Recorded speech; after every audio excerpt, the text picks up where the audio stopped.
আসসালামু আলাইকুম দর্শক শ্রোতা, ঝড়ের পূর্বাভাস দিল আবহাওয়া অফিস। দেখুন বিস্তারিত।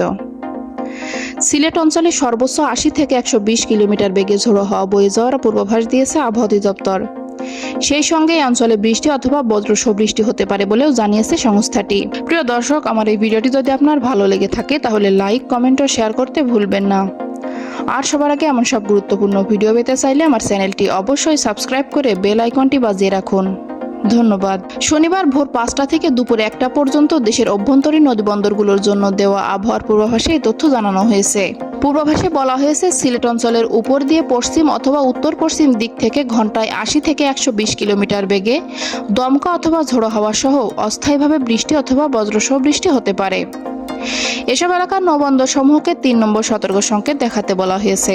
এর আগে শুক্রবার সন্ধ্যা ৬টা থেকে পরবর্তী ৭২ ঘন্টার দেওয়া পূর্বাভাসে বলা হয়েছিল, আগামী ৩ দিন তাপপ্রবাহ অব্যাহত থাকতে পারে। তবে স্বস্তির খবর, আগামী ৩ দিনে চট্টগ্রাম ও সিলেট বিভাগের বেশ কিছু অঞ্চলে বৃষ্টি অথবা বজ্রসহ বৃষ্টি হতে পারে। সেই সঙ্গে এ সময়ে কোথাও কোথাও বিক্ষিপ্তভাবে শিলাবৃষ্টিও হতে পারে। রবিবার সন্ধ্যা ৬টা পর্যন্ত চট্টগ্রাম ও সিলেট বিভাগের ২-১ জায়গায় অস্থায়ীভাবে দমকা অথবা ঝোড়ো হাওয়া সহ বৃষ্টি অথবা বজ্রসহ বৃষ্টি হতে পারে। সেই সঙ্গে কোথাও কোথাও বিক্ষিপ্তভাবে শিলাবৃষ্টিও হতে পারে।